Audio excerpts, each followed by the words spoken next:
Ok, partilhar o ecrã.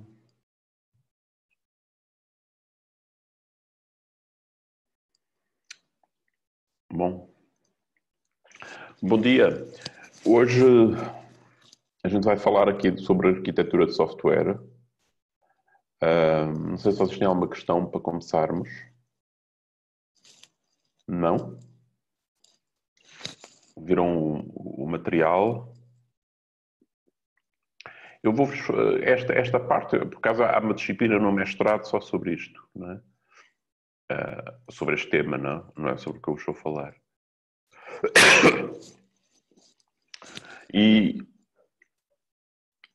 portanto, nós aqui na disciplina tivemos a dar um pouco o que é o desenho de software, a falar das suas qualidades, tivemos a falar do processo de software, bottom-up, top-down, refactorização, como vocês veem aqui, não é?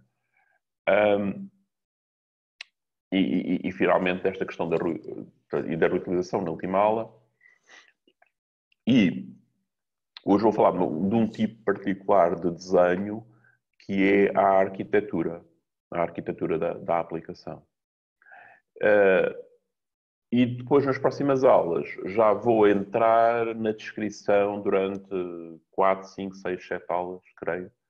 Talvez até mais 7, ou 6 ou 7 aulas. Vou entrar em descrição de arquiteturas de aplicações, que a gente chama de aplicações empresariais, mas que basicamente são o tipo de aplicações que a gente está a desenvolver com o nosso sistema, okay? Com o QuizSuter. Mas eu gostava de vos dar esta ideia do que é a arquitetura de software, porque pronto, a primeira questão é a arquitetura de software é desenho, ok? Portanto, sendo desenho, em particular, sendo desenho como um substantivo, em particular é uma decomposição, ou seja, é uma decomposição do sistema em partes, mas como vocês, por exemplo, quando aplicam um padrão de desenho, estão a decompor um sistema em partes, não é? Então, ou seja, estão a decompor uma parte do código, estão a organizar o vosso código com uma certa estrutura. E, portanto, desenho, e já falamos disso, é basicamente o quê? Elementos, não é? E relações entre elementos. E um desenho é elegante se o conjunto de elementos e o conjunto de relações for pequeno, não é? E eu posso ter um sistema enorme apenas pela combinação de um conjunto pequeno de elementos. E de alguma forma é uma forma de introduzir a simplicidade numa coisa que parece complexa, porque tem muitas linhas de código, não é? Então, no fundo, vocês podem pensar que, se calhar, o sistema que vocês têm, eu não sei quantas linhas de código é que tem neste momento, mas terá uns milhares de linhas de código, eu podia ter um sistema de 1 milhão de linhas de código apenas com esta complexidade do ponto de vista arquitetural ou do ponto de vista de desenho. Não é?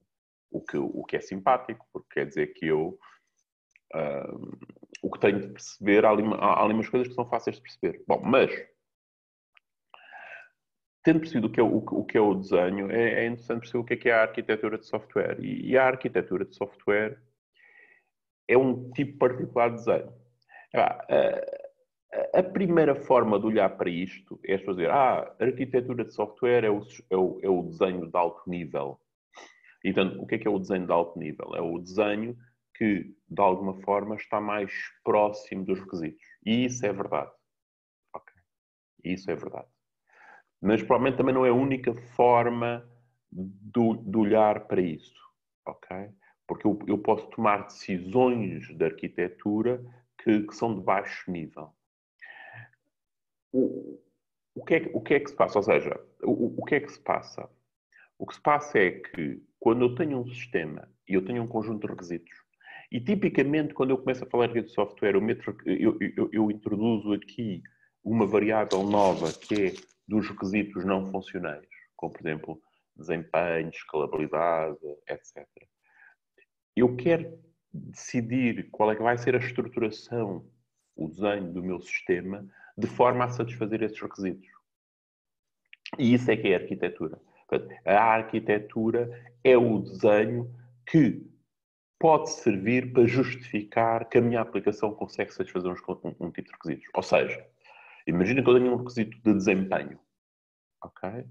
E então, eu posso, na minha arquitetura, considerar a necessidade de uma cache, ok? Onde que, tipicamente, o que é uma cache? Uma cache é um local onde eu reduzo, numa ordem de grandeza, o custo de acesso, ou seja, se for uma cache local relativamente a uma cache, à localização remota, portanto, é relativamente ao acesso remoto da rede.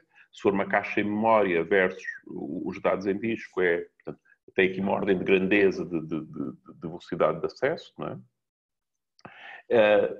Também a mesma coisa se é uma caixa, embora que nós normalmente não programamos, tipicamente não programamos esse nível, se fosse a caixa do processador versus a memória, não é?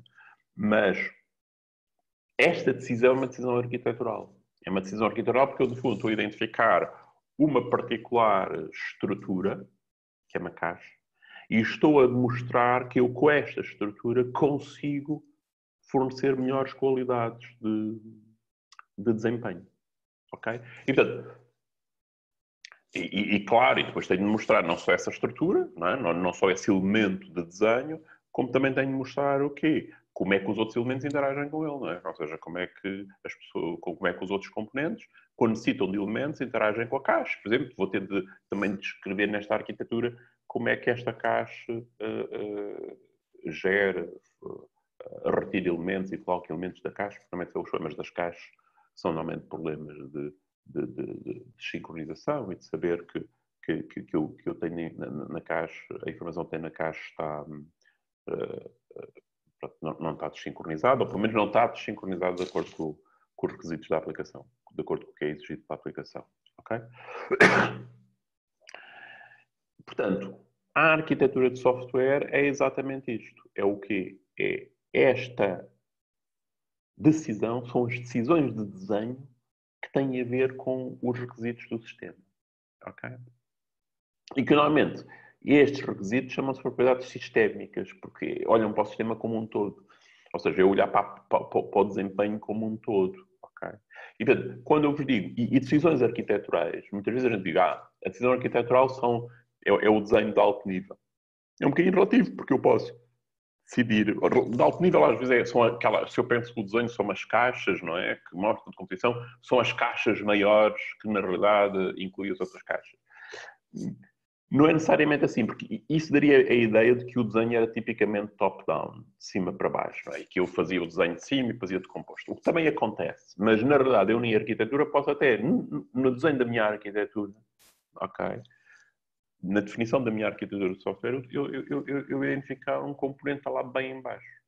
E que é a arquitetura porquê? Imagina que é um particular algoritmo. Eu tenho uma questão de desempenho e eu quero implementar um pequeno algoritmo, um algoritmo para resolver esse problema.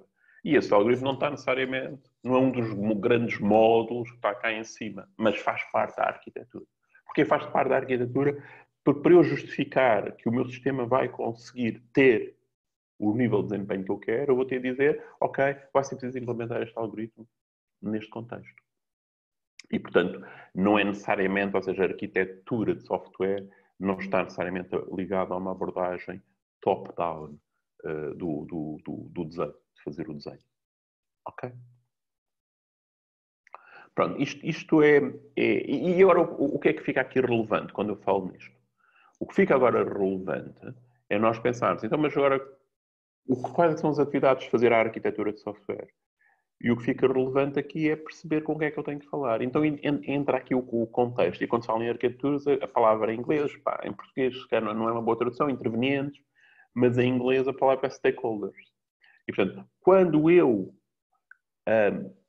para fazer a arquitetura de software, ou para desenhar a arquitetura de software de um sistema, tenho que falar com os stakeholders. E o que é que são os stakeholders? São pessoas que, no fundo, têm requisitos acerca do sistema. E que normalmente não são só requisitos funcionais. São o quê? Requisitos de desempenho, por exemplo, o utilizador final pode ter requisitos de desempenho ou requisitos de segurança, o cliente pode ter requisitos E mesmo requisitos económicos, dizer, ok, este sistema não pode custar mais do que não sei quanto, porque a gente quer vendê-lo, portanto, mesmo relativamente ao custo do desenvolvimento. Okay? E a equipa de desenvolvimento também é um stakeholder da arquitetura, porque a equipa de desenvolvimento também pode dizer, nós queremos, no fundo, reduzir os custos de manutenção, ou seja, queremos ter facilidade de manter e modificar o código. Então, o processo de construir uma arquitetura de software é o processo de pôr esta gente junta, identificar quais são os requisitos mais relevantes. E porquê os requisitos mais relevantes? Porque estes requisitos muitas vezes são conflituosos, ou seja, eu posso dizer que um indivíduo pode dizer, ou seja, eu posso, por exemplo, dizer que o cliente diz isto deve ter segurança do ponto de vista de que os dados não são corrompidos, etc. Não é? Porque quer ter o produto que eu vendo, não é? Quer ter essa qualidade. Mas o stakeholder do end user diz eu quero ter usabilidade. Não é? E usabilidade, muitas vezes, algumas das técnicas de eu alcançar segurança são contrárias à usabilidade, porque uma das formas de eu alcançar segurança num sistema é reduzir a interface de exposição ao exterior. Ou seja, se eu reduzir as interfaces de exposição, eu tipicamente estou a reduzir a superfície de ataque, por assim dizer. Bem, mas usabilidade muitas vezes é aumentar as superfícies, é aumentar a possibilidade de interação. Não é? Se eu puder interagir com o meu sistema com diferentes tipos de device, mas ao estar a fazer isso, estou a aumentar a usabilidade. Mas também estou a aumentar a superfície de ataque. Não é? As diferentes formas como posso atacar. E, portanto, a arquitetura também é muito, para um sistema, eu discutir o quê? Quais são as partes mais importantes. E essa é uma decisão que é tomada em conjunto e que, normalmente, em última análise, são os donos do produto que decidem. Ou seja, um sistema pode dizer o nosso objetivo, se vocês virem, por exemplo, talvez não seja agora tão, mas ainda é, uma grande diferença entre o OS X da Mac e o Windows da Microsoft, né? Uma grande diferença é que uns têm muito mais preocupação de ser compatível com o passado do que outros. E isso é uma decisão arquitetural de início. E que tem impacto no código. Ou seja, é mais fácil não ter bugs em OS X. Não é? Porque, tipicamente, é um sistema mais simples. Mas a decisão da Microsoft de garantir isso é uma decisão de negócio. Certo? E, portanto, como estou a ver, os requisitos que eu meto e que a arquitetura tem que resolver são conflituosos. E depois, essas decisões é que informam, não é? É que dão forma ao produto. E, portanto, a arquitetura é o desenho que dá forma ao produto. E portanto, esse desenho é inicial. Depois, eu não vou falar aqui muito sobre como é que ele se faz. Ok? Há técnicas, como se diz, há uma cadeira só sobre isso no mestrado. Mas é um bocadinho. Mas a arquitetura está na fronteira entre os requisitos e o desenho. Okay? E faz este balanceamento. Numa cadeira típica de arquitetura de software, uma pessoa passa metade do semestre a falar em engenharia de requisitos, de alguma forma. Na maior parte dos casos, requisitos não funcionais. E outra metade a falar de como é que eu construo soluções que satisfazem esses requisitos não funcionais. Ok? E, portanto, isso é o que é arquitetura de software. Não é?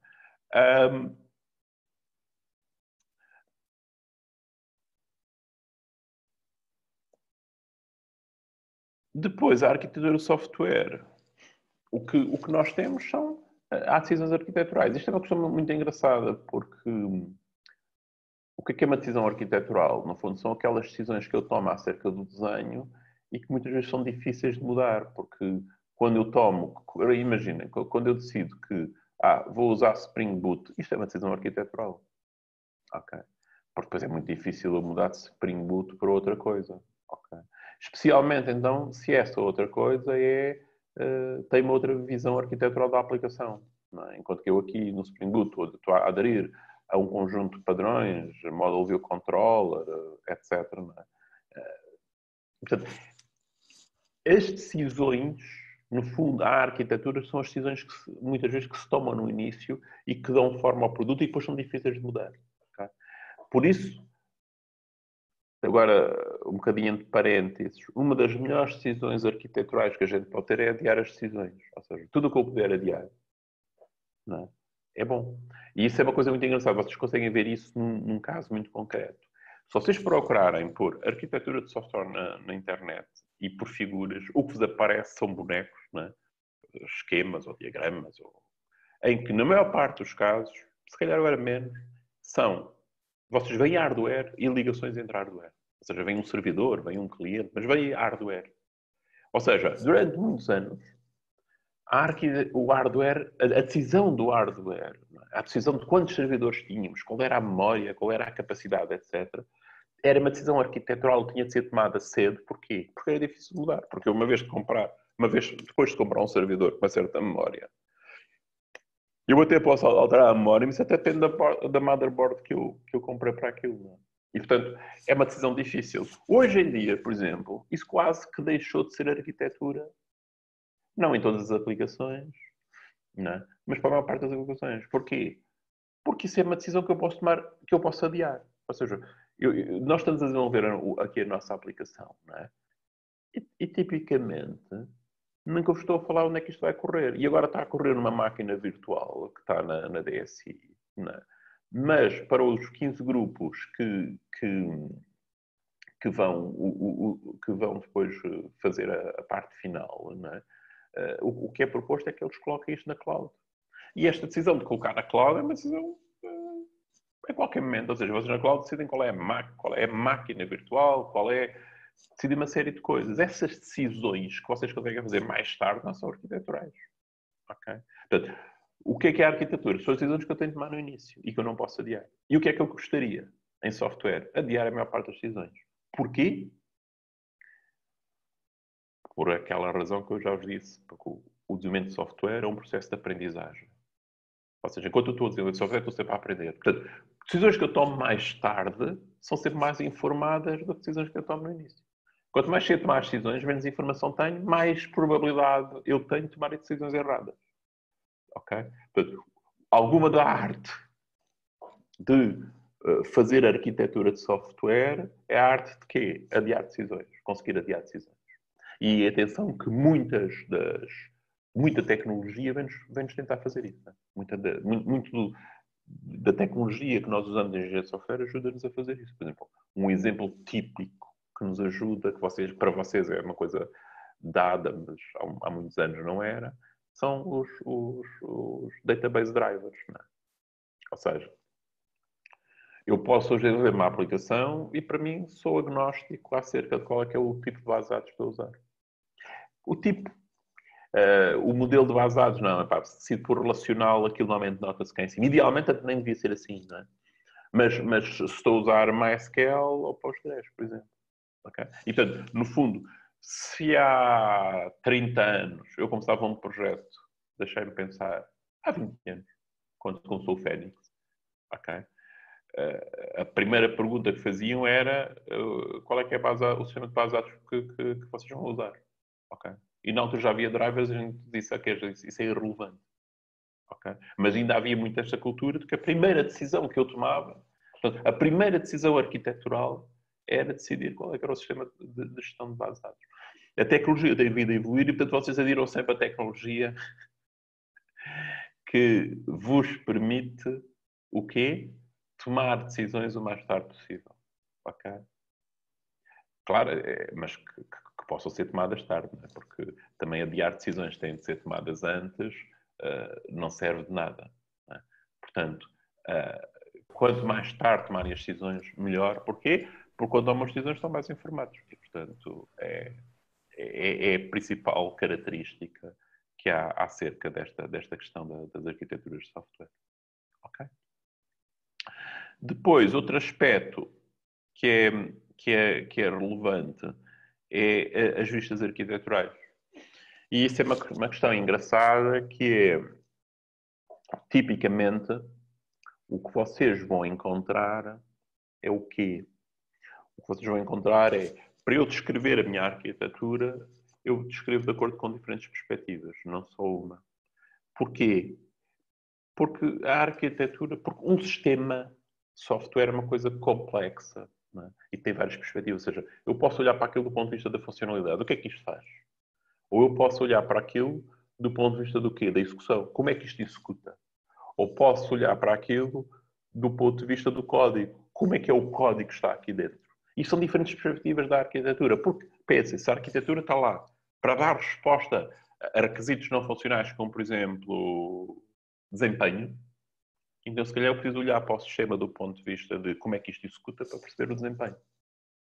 E preciso olhar para o sistema do ponto de vista como é que isto, qual é a estrutura do código para perceber a facilidade de modificação. E então, vocês quando começam, normalmente chama-se isto vistas arquiteturais. E tenho diferentes tipos de vista arquitetural. Há várias escolas de dizer quais são os tipos de vista arquitetural. Aqui neste livro, eles referem 4, ok?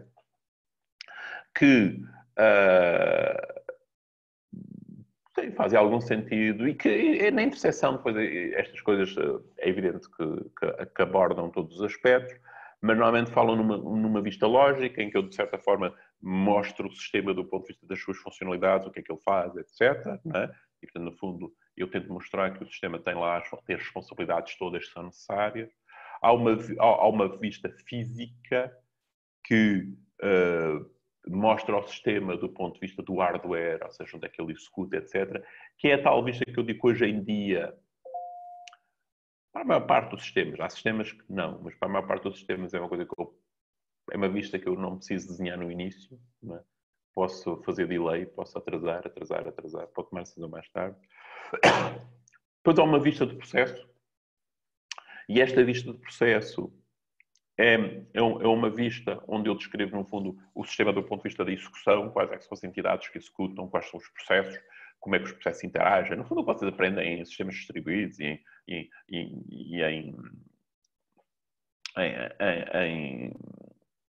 em sistemas operativos ou a programação concorrente. No fundo, descrevem quais são os componentes e como é que os componentes interagem e as formas como eles se sincronizam, se são em paralelo, se não são, etc.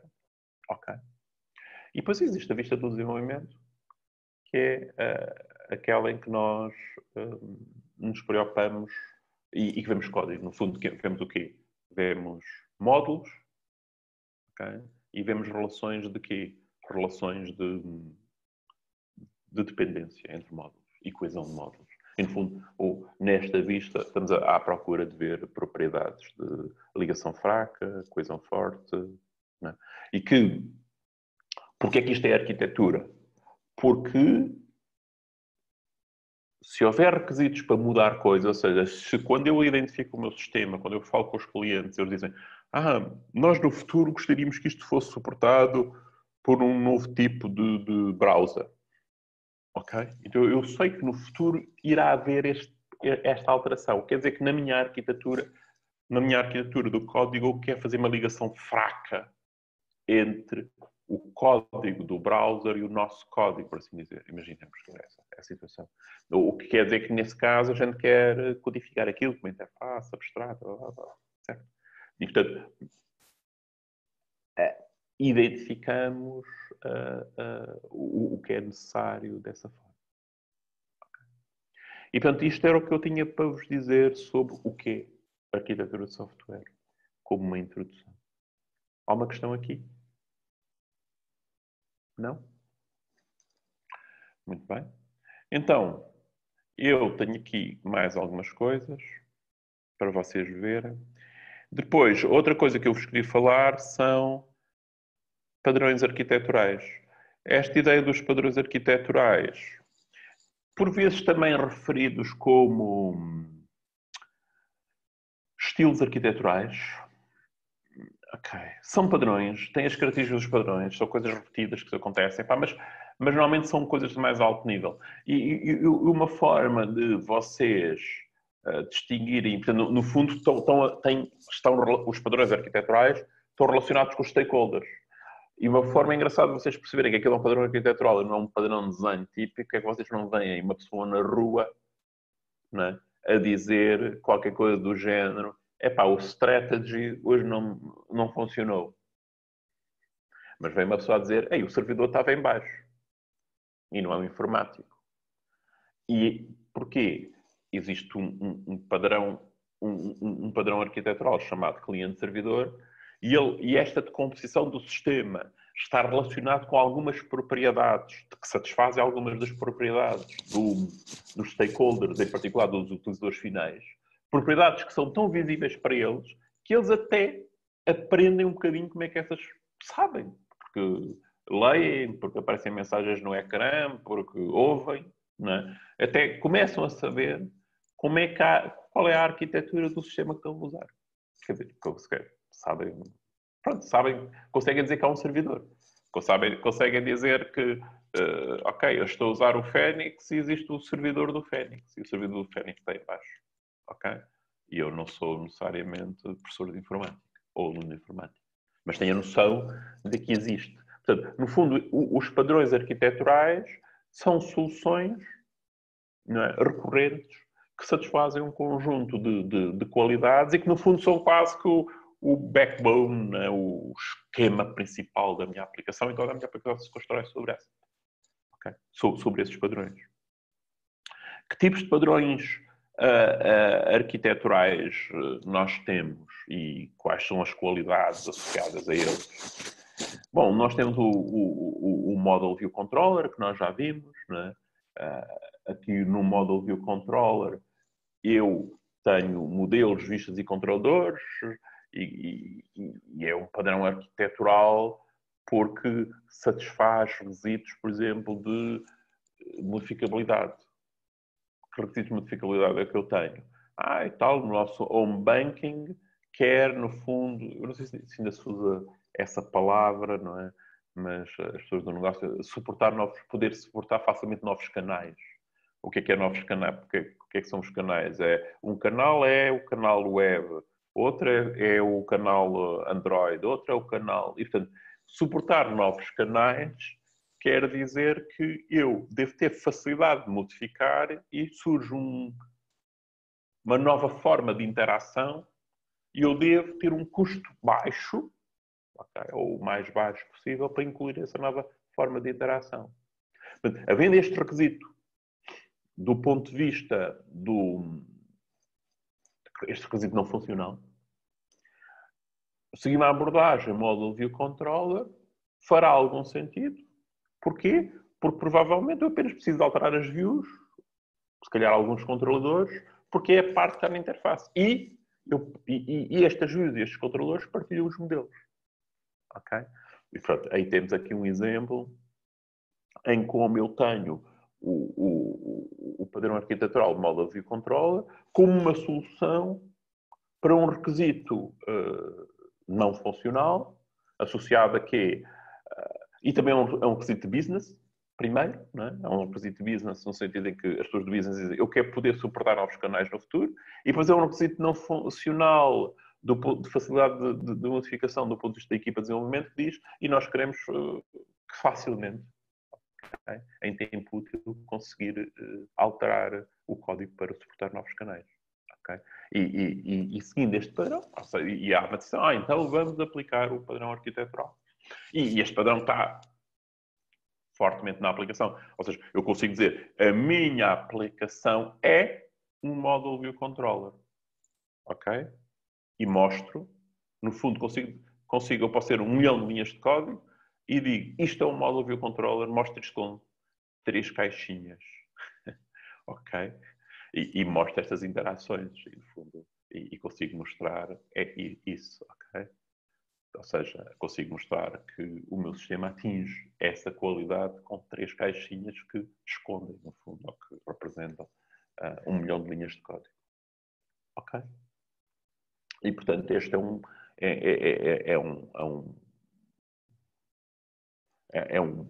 padrão, pronto, arquitetural usado. Ok? E que está relacionado muito com a estrutura do código, sim. Muito com a estrutura do código, mas também tem outras propriedades, por exemplo, propriedades de eu poder adicionar, por exemplo, adicionar dinamicamente vistas, não é? E controladores, e o modelo ser mais ou menos agnóstico das vistas e dos controladores com que trabalha. Depois, há um outro, que é o Camadas, que é talvez daquilo que vocês já conhecem, e que na realidade este é fortemente um padrão arquitetural também, pá, que vocês veem aquilo que vocês conseguem descrever. Sistemas têm milhões de linhas de código com umas camadas. Quer dizer, a forma que vocês aprenderam sistemas operativos, não é? O que é os sistemas operativos? Às vezes diz que não é uma cebola, não é?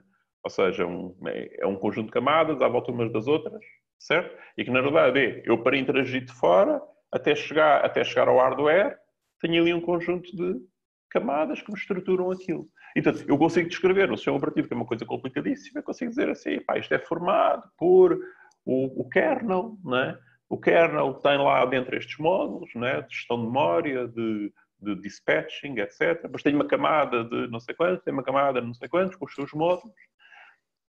Porque qual é a vantagem deste? No fundo, eu estou a descrever o código. Normalmente, quando eu uso o estilo camadas, a grande vantagem é, no fundo, eu definir bem as dependências. No fundo, estou a controlar as dependências. Estou a dizer, ok, não há código cá em cima que acede diretamente ao hardware. Tem de passar pelo kernel. E isto também torna a modificação mais simples, não é? Porque tipicamente o sistema não é. E se vocês pensarem, não é? E tudo isto evoluiu no fim para as máquinas virtuais. E quer dizer, a grande vantagem, antes surgirem linguagens de programação, por exemplo, que não eram baseadas em máquinas virtuais, como a máquina virtual Java, não é? Era penoso, no fundo. Ou seja, sempre que eu desenvolvia uma linguagem de programação nova, ou quando desenvolvia uma linguagem de programação, eu tinha, no fundo, de programar para diferentes targets. Não é? Ou seja, tinha de estar a programar aquilo para gerar código para aqui, gerar código para ali. Não, agora gero para bytecode, no caso de Java. Máquina virtual Java, e, portanto, de certa forma, tenho muito mais facilidade de modificação. Claro, depois tenho de ter as implementações daquela camada, não é? Portanto, aquela camada que é a máquina virtual Java, depois implementa-se em vários contextos, em vários sistemas operativos, não é? E o sistema operativo é já ele próprio depois. Ou seja, posso depois olhar para todo o sistema operativo como uma camada, ok? Sobre o hardware onde ele está a correr. Ok? E, portanto, mais uma vez, é um padrão arquitetural, porquê? Porque me permite descrever o meu sistema com um conjunto de caixinhas. Okay? E que tem uma propriedade muito sistémica. Né? Ou seja, quando eu tomo a decisão de usar Java, né, eu automaticamente tenho um conjunto de qualidades associadas a isto. Ou seja, se eu posso, ou seja, aqui a decisão arquitetural, estão a ver, pode ser apenas a decisão da linguagem. Mas, claro, depois também pressupõe aqui uma decisão de usar este padrão layers escondido, porque a minha decisão é, ok, eu quero desenvolver uma aplicação que seja fácil de correr em vários contextos. Então, vamos usar uma linguagem que execute uma máquina virtual e, em particular, vamos escolher uma que tenha máquinas virtuais em muitos contextos e, em particular, vamos escolher uma cuja máquina virtual seja suficientemente estável e otimizada, etc. Okay? Para vocês terem uma ideia, a máquina virtual Java tem muitos milhões e milhões de dólares ou de euros ou whatever lá gastos, que faz com que, de facto, é extremamente otimizada. É tão otimizada que há pessoas que fazem novas linguagens que geram bytecode. Para quê? Porque aquilo é muito otimizado já. E, portanto, não é só o Java que usa a máquina virtual Java. Okay? Há outras linguagens que geram bytecode. Portanto, ou seja, a máquina virtual Java transformou-se num ser, aquela camada, num ser independente já da própria linguagem, por assim dizer. Ok? Qual é que é o problema associado a camadas? Há problemas de desempenho. No sentido em que eu agora, quando invoco, tipicamente tenho de passar por vários níveis. Não é? Ou seja, não consigo invocar diretamente, invoco na camada de baixo, depois na camada de baixo e por aí adiante, até chegar lá abaixo. O que é difícil nas camadas? É definir as abstrações. Ok? Portanto, vocês também viram camadas em redes quando se definiram os layers, não é? E quando vocês definiram as camadas ISO, não é? da pilha, e ali o que é difícil é as interfaces, de forma a fazer com que de facto aquilo seja uma boa abstração e que consiga esconder a sua implementação e que eu nunca tenha alta, ou que eu não tenha de alterar cá em cima, porque na verdade não estou a depender de uma coisa. Ou seja, a interface não pode mudar, né? Aconteça o que acontecer, se a interface for estável, ela não muda. Portanto, estou a ver aqui já outro estilo. Vimos o módulo View Controller, vemos o camadas, mas são tudo coisas que eu consigo quase que referir uma aplicação, né? Ou seja, quando vocês começam a ter sistemas operativos, não sei, mas se calhar na primeira ano de aula, aparece, diz, isto é o que vocês vão aprender. E aparece uma coisa com 3 ou 4 camadas. Okay? E, portanto, é uma visão de topo do sistema, okay? E relacionada com algumas das propriedades básicas. O que é um sistema operativo? É algo que encapsula o hardware, não é? E que fornece um conjunto de serviços e que faz essa intermediação com o hardware. Ok, depois outro.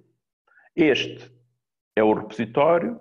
Epá, este estilo arquitetural é tão importante que você tem uma disciplina só sobre ele, não é? Que é a base de dados. Ou se calhar até tem mais. Não é? Se calhar até tem mais. E porquê que o repositório é importante? Epá, porque muitas das aplicações são fortemente baseadas na manipulação de dados, ou seja, na alteração e na pesquisa sobre dados.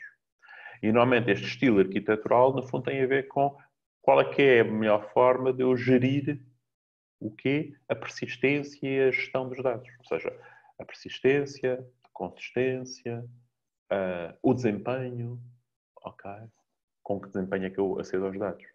E vocês passam um semestre, não é? A aprender sobre isto. Porquê que isto é um estilo arquitetural? Porque eu ser a minha aplicação, não é? Se eu pensar, eu posso olhar para o Phoenix como uma aplicação que é um repositório, porque eu tenho várias aplicações que acedem sobre aquilo e que, na verdade, partilham aquele modelo. Okay? E, na verdade, eu tenho um repositório, esse repositório tem dados e esses dados estão de acordo com o modelo. Porquê que há tanto ênfase, vocês quando em base de dados, em ter um modelo? É porque, se vocês pensarem, eu posso ter 50 aplicações que acedem à base de dados, elas são todas independentes, exceto no modelo. Então, eu tenho que ser cauteloso na construção daquele modelo. Aquele modelo deve ser estável. Porque se o modelo for instável, sempre que eu altero qualquer coisa no modelo, eu tenho de alterar as aplicações todas que mexem no modelo. Okay? E aí é que vocês veem porque é que nessa disciplina há tanta ênfase em vocês fazerem modelação. Okay? Modelação de entidade de associação ou outra técnica qualquer que usem. Okay? Mas, que propriedades é que isto me dá para fora? Dá-me propriedades que a informação é persistente. Dá-me propriedades de consistência da informação, por exemplo. Ou seja, porque me dá propriedades de consistência da operação? É o que vocês aprendem com as formas normais, que não há redundâncias, as redundâncias são a fonte de possíveis inconsistências, não é? E, portanto, dá-me esse conjunto de propriedades que eu quero ter com este sistema. E, portanto, quando eu tenho um repositório, normalmente eu falo, este repositório vai ter um conjunto de qualidades de consistência. O que é engraçado é que, eu não sei o que é que vocês aprendem agora, mas o que é engraçado é que por vezes, eu também, quando estou a definir o meu repositório, defino os níveis de inconsistência que eu quero ter. Porque, para certo tipo de aplicações, eu sobrevivo com aplicações com modelos relacionais, nos quais há um grande ênfase em manter consistência e transacionalidade, etc. Mas há aplicações que têm, por exemplo, requisitos de desempenho mais fortes, não é? E quando falamos em fortes, falamos dos milhões ou teras de dados, não é? Em que a consistência é um empecilho ao desempenho. E uma boa forma de eu ter bom desempenho é ter sempre replicação, okay? Dos dados, ter duplicação dos dados. E eu posso aplicar este estilo repositório que diga exatamente as replicações que eu tenho. Ou seja, os dados que estão duplicados. Ok. Por exemplo, vocês dizem assim, o Facebook. O Facebook pode ser olhado como um estilo arquitetural repositório onde vocês têm a replicação dos posts. Okay? Só tendo a replicação dos posts, ou seja, quando vocês fazem um post, isto fica replicado em muitos servidores. Okay? Porque só assim é que só assim é que é rápido o acesso sempre que vocês acedem aos posts. Se aquilo estivesse num só sítio, né, era muito mais lento. Okay? E, portanto, estão em vários servidores, não é? E acontece depois inconsistências, que é tipo, duas pessoas vão ao mesmo tempo e não conseguem ver os mesmos posts porque os servidores ainda não estão atualizados entre si. Portanto, não é um modelo relacional, normalmente depois isto também o mundo das NoSQL databases, mas a ideia é esta, né? Qual é que é aqui o grande objetivo? É ter um modelo em que as aplicações são independentes, exceto pelo modelo dos dados, e elas partilham os dados e interagem com os dados. Okay? E é o estilo que se usa. Okay? Qualquer aplicação depois mistura estes estilos arquiteturais. Eu estou a falar aqui de diferentes qualidades que eles satisfazem. Depois existe o outro, que já falei, que é o cliente-servidor. Não é? E qual é que é aqui a grande qualidade? Se vocês pensarem, a web só existe por causa disto. Não é? Ou seja, qual é que é aqui a grande qualidade? Qualquer pessoa faz compras online sem precisar de criar um particular. Ou seja, eu quero vender qualquer coisa online, eu ponho um servidor. Não preciso estar à procura de clientes, são os clientes que me procuram a mim. Ou seja, eu não conheço o endereço dos clientes, os clientes é que conhecem a mim. Depois pode haver uma interação em que eu começo a ficar informação acerca dos clientes.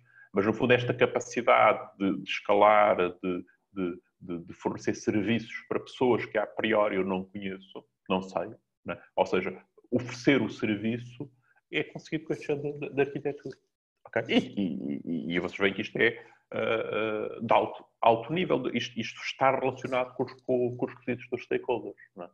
Neste caso, eu poderia pôr aqui stakeholders do negócio, que é, ok, eu quero ter agora com a crise, quero ter um sistema de venda de qualquer coisa online, não é?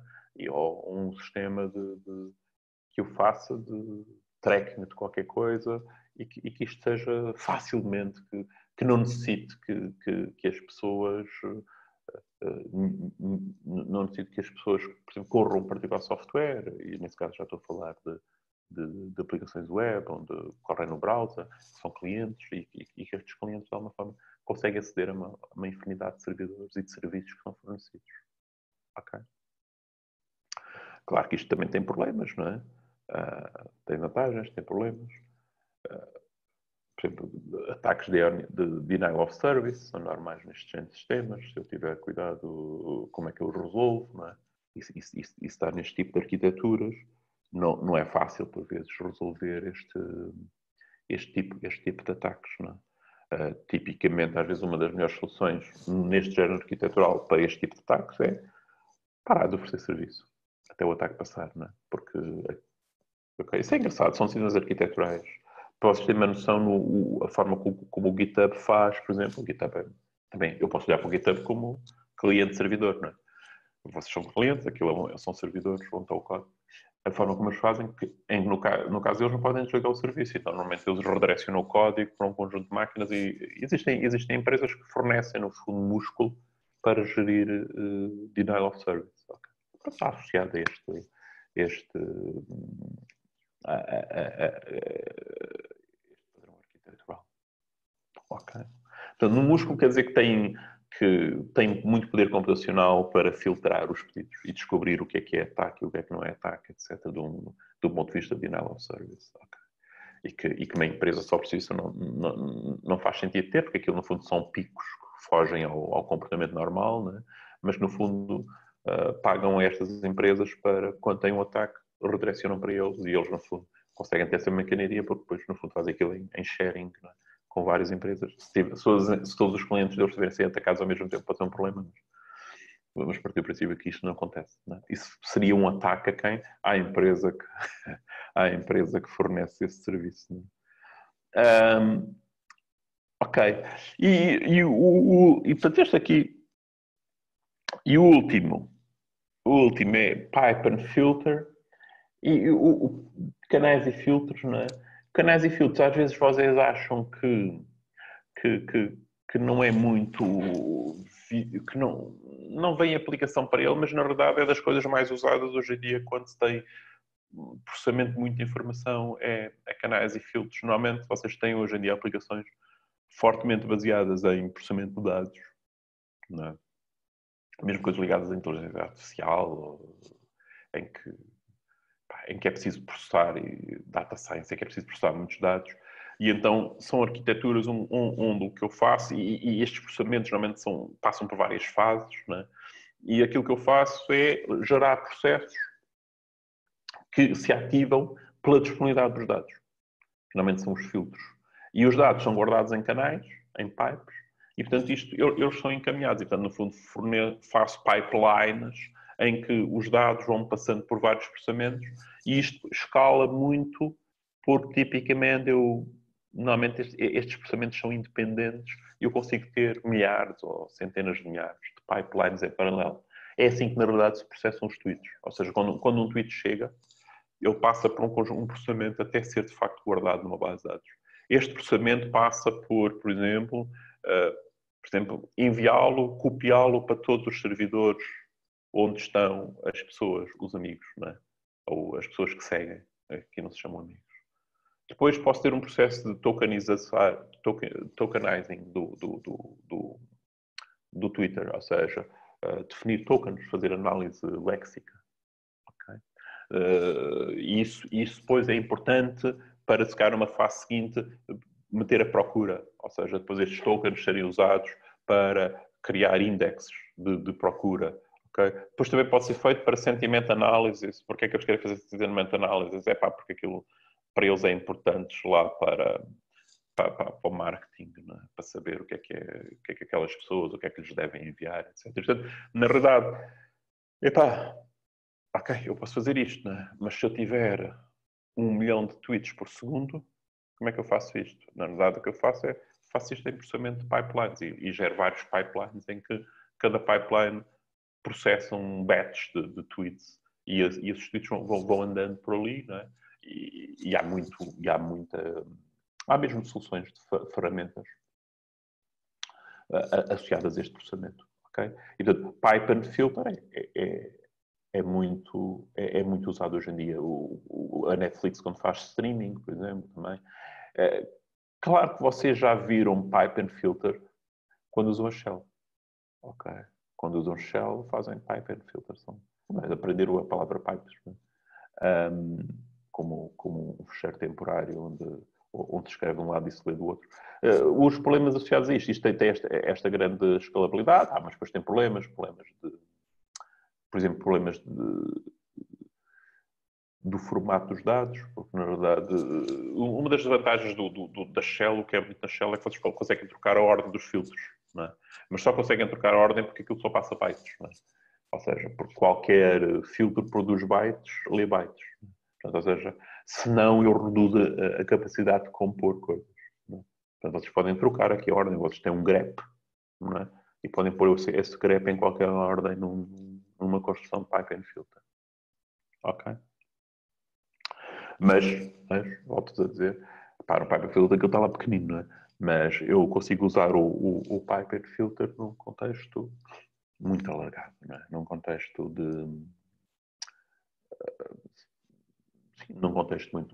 muito alargado de aplicações, ou seja, no fundo, relacionar mesmo com requisitos dos com requisitos finais. Neste caso, até eram requisitos de desempenho e capacidade de processar muitos dados simultaneamente e capacidade ou seja, no fundo, eu tenho no Twitter tenho requisitos de desempenho muito altos, não é? E a solução é processamento paralelo, não é?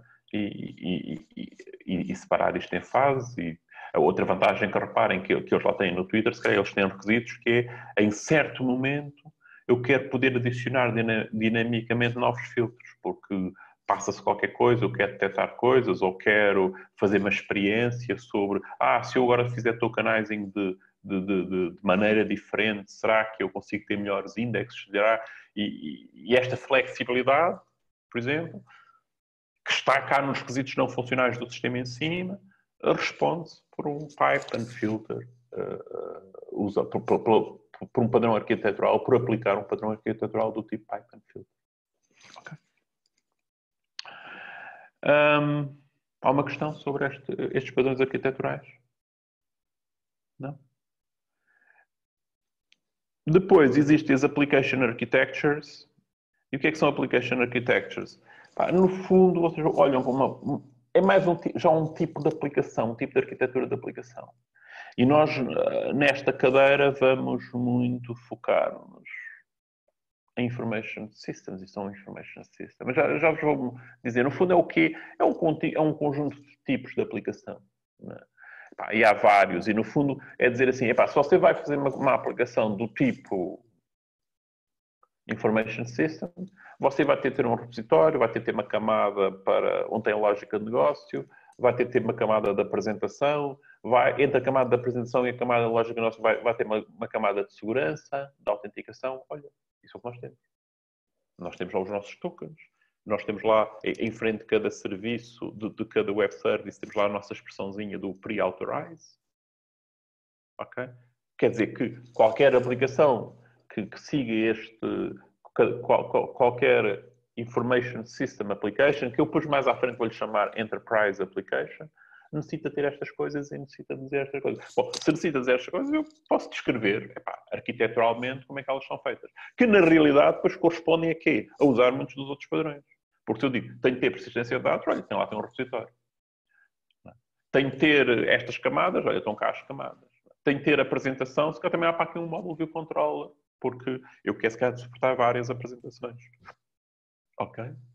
E, portanto, a gente pode olhar para application architecture, ou tipos de arquiteturas de aplicações, como que particulares combinações de padrões arquiteturais, de forma a descrever um tipo de aplicação. Ou seja, este tipo de aplicação, tipicamente, necessita ter estas combinações. E portanto, isto são, eu quase que já dizia, isto são específicos da aplicação. Ok? Aqui no livro, neste livro, eles referem basicamente 3 a mais. Transaction Processing Systems. O que é que são Transaction Processing Systems? São sistemas em que tipicamente vocês fazem um processamento de pedidos e estes pedidos depois têm um comportamento transacional. Quando vocês vão a uma máquina e fazem um ATM, portanto, há aqui uma certa verificação e aquilo guarda na base de dados e diz, ok, aqui tem o dinheiro. Né? Só recebe o dinheiro se as coisas estiverem verificadas do lado de lá. E, portanto, no fundo, há aqui um processamento de várias partes. Normalmente isto até se pode aplicar aqui um bocadinho um pipe and filter. Né? Há aqui um processamento de várias partes, mas que tudo isto deve ter um comportamento transacional de acordo com um certo nível de consistência. Né? E, portanto, estes sistemas são, portanto, Transaction Processing Systems. Okay? A Information Systems é aquela coisa que existe e que, no fundo, o nosso sistema também é um pouco. Tem uma base de dados, com um sistema com a gestão transacional, em que, estão a ver, está relacionado também com este. Certo? Aqui estamos a falar, provavelmente, noutra perspectiva, com um sistema transacional para garantir isto. Ou seja, temos aqui um repositório, né? Por baixo disto são camadas, né? Mas temos aqui um repositório. Depois temos Information Retrieval e Modification, que no fundo é toda a camada de acesso a dados, né? onde está o JPA, okay, no nosso caso. Depois temos a comunicação com o utilizador, os serviços, as autorizações, estão a ver, autorização e autenticação, user interface. E o que eu estou a dizer qualquer aplicação deste género tem que ter estas camadas. O que é que nós vamos ver agora nas próximas aulas? É uma descrição disto muito detalhada. Okay? Tudo o que há aqui, que padrões é que se usam, diferentes alternativas. Estão a ver, isto é a arquitetura, isto satisfaz um conjunto de requisitos para dizer este tipo de aplicações, como o Phoenix, como o nosso sistema de quizzes, como o home banking, como 1001 sistemas que há para aí. A probabilidade de na vossa vida trabalharem numa application architecture deste tipo é 90%. Ok? Há outros sistemas que não são assim. O Twitter também tem um bocadinho disto, mas já não é assim, não é? Tem outro tipo de questões. Mas portanto, descreve os grandes componentes que estão aqui e depois isto tem muitas variações. Não é? Há muitas variações para obter isto e talvez as próximas 6, 7 aulas é aprofundar as diferentes camadas que há aqui e as diferentes variações que está aqui. Repara que isto também tem cliente-servidor, porque na verdade eu também tenho aqui, na verdade, estas user interfaces são remotas, ok? Há situações que eu posso ter até aqui vários servidores, embora às vezes é um bocadinho mais complicado. Okay? Estou a ver ali login, role checking, form and menu, data validation, security. Se vocês olharem para estas, data import and export, foi aquele módulo que eu fiz na refactorização. Ou seja, parece que parece que eu consigo arquiteturalmente já definir aqui um conjunto de coisas que estas aplicações, pronto, têm de uma forma ou de outra. Ou seja, já são específicas, mas têm de uma forma ou outra. Ok.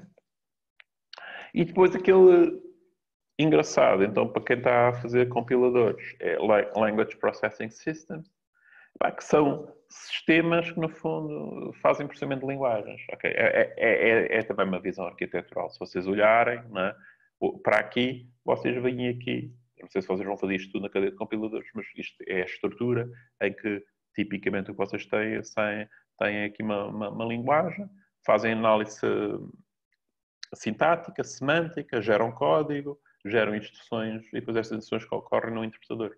Okay? Então, se eu quiser ter um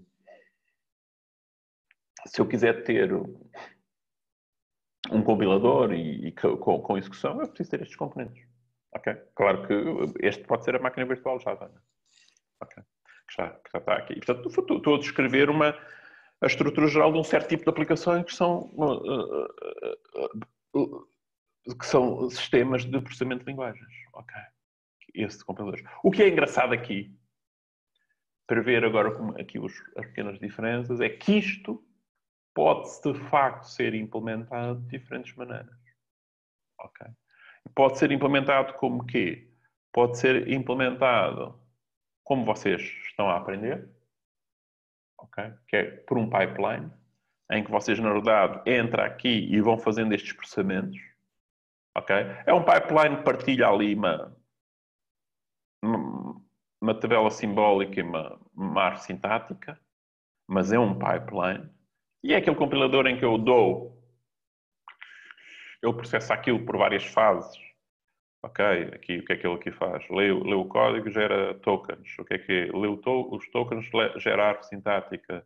Gera árvore sintática, semantic analysis, altera a árvore sintática ou enriquece a árvore sintática. Depois chega ali, gera código, etc. Ok, isto é uma visão. E estão a ver, estou aqui a aplicar sobre uma application architecture. Estou agora estou a aplicar um padrão específico, dizer, vou implementá-lo aqui com um pipe and filter, não é? Mas não é assim que funciona o compilador que vocês têm no IDE, que têm no IntelliJ ou no Eclipse. Okay? O compilador que vocês têm segue um repositório, na realidade. Isso é que tem piada. Ou seja, a mesma coisa em que vocês veem aqui a arte sintática, estão a ver, os elementos, estes elementos estão aqui, Lexical Analyzer, Syntactic Analyzer, Semantic Analyzer, são os mesmos elementos que estavam aqui e são elementos que fazem parte da arquitetura aplicacional. Só que são aplicados de outra maneira. Ou seja, o que é que vocês têm?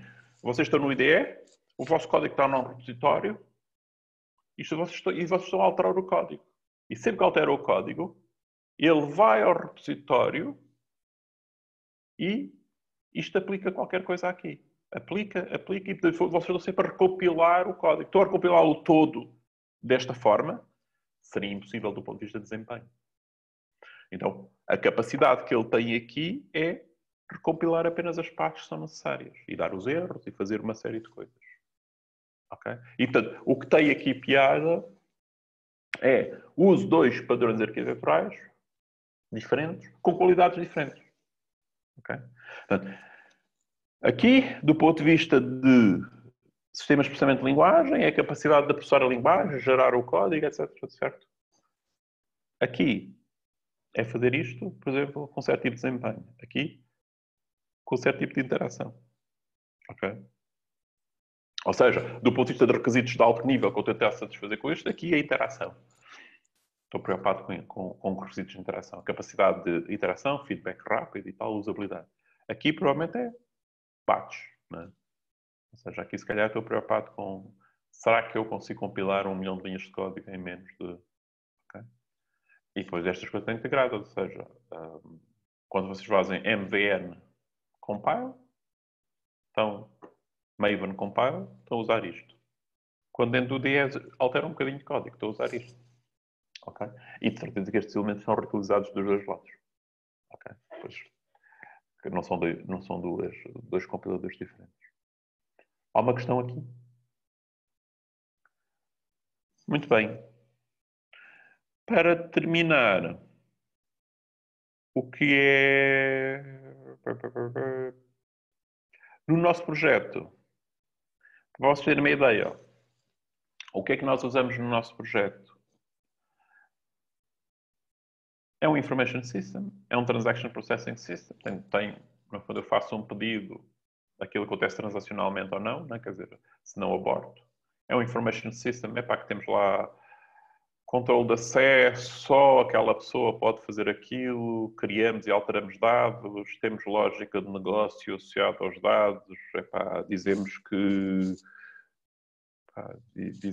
o aluno tem de estar inscrito numa disciplina para fazer responder ao quiz dessa disciplina, ok. Tem lógica de negócio, tem apresentação, ok, certo. Tem lá o presentation em cima.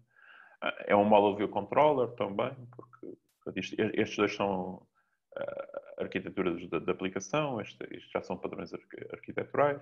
É o model view controller, como já vimos, tem lá os controladores, as vistas. A vista, naquele caso, está do lado do view, não é? É um repositório, temos uma base de dados, interagimos com uma base de dados, não é? E a base de dados garante uma persistência.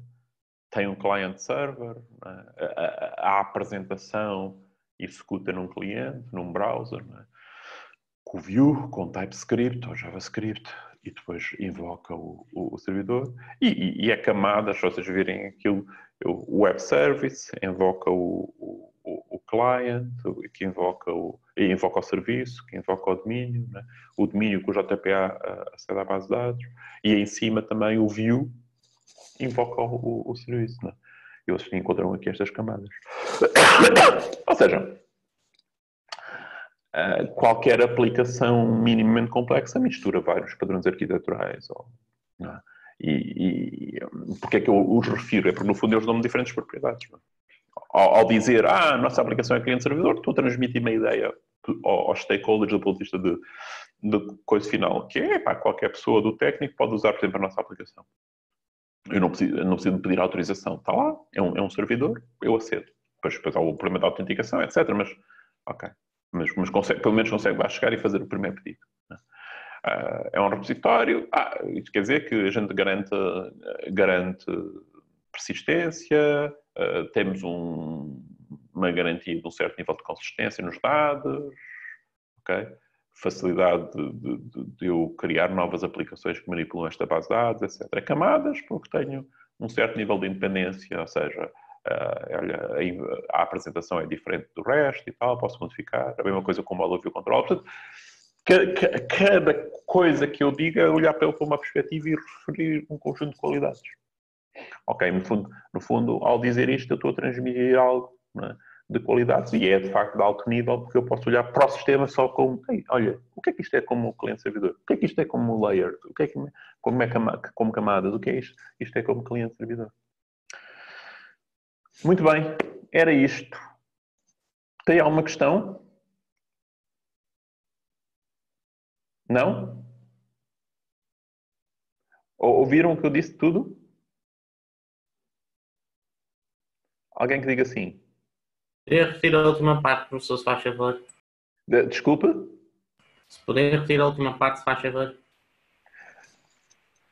A última parte, o quê? As minhas perguntas? Um bocadinho o último slide, se faz favor. Pronto, atenção, faltam 2 minutos para o teste. Vocês vão também indo lá, dirigindo-se à zona do mini-teste. Eu vou aqui explicando outra vez. Portanto, a ideia é que a nossa aplicação, o nosso Quiz Tutor, que não é propriamente complicado, já permite aqui fazer aqui ou seja, eu consigo olhar para ele do ponto de vista de diferentes padrões arquiteturais. Ou seja, eu consigo olhar para ele do ponto de vista de um cliente-servidor. E o que é que ele me dá como cliente-servidor? Ou seja, ao dizer que é cliente-servidor, eu estou a dizer que nós estamos a fornecer este serviço a pessoas que a gente não necessita de conhecer, nem necessita de contactar connosco. Ou seja, qualquer pessoa do técnico pode usar o sistema, por exemplo. Ou dizer que é um repositório, estou a dizer que estou a garantir que a informação fica persistente, que não se perde, que as ações, que a informação não se perde, que a informação tem um certo nível de consistência, porque tem lá um sistema transacional que eu garanto que os dados são consistentes. Okay. Ao dizer que é um Model View Controller, se calhar estou a dizer que amanhã não será muito difícil, por exemplo, fazermos ou vocês em mobile computing fazerem uma interface, uma app Android para interagir com isto. Porquê? Porque não têm de reprogramar tudo. Só precisam de reprogramar a vista e os controladores da vista para aceder ao modelo que nós já temos aqui feito. Portanto, esta separação. Não é? Ao dizer que é camadas, provavelmente eu estou a transmitir a mensagem que é fácil alterar algumas coisas, ou seja, que o código está relativamente, ou tem um certo nível de redução de dependências entre os seus componentes. E, portanto, o que eu estou a dizer é estes padrões arquiteturais têm esta vantagem de me dar de me dar estas perspectivas sobre um sistema. Okay? É isto. Bom teste.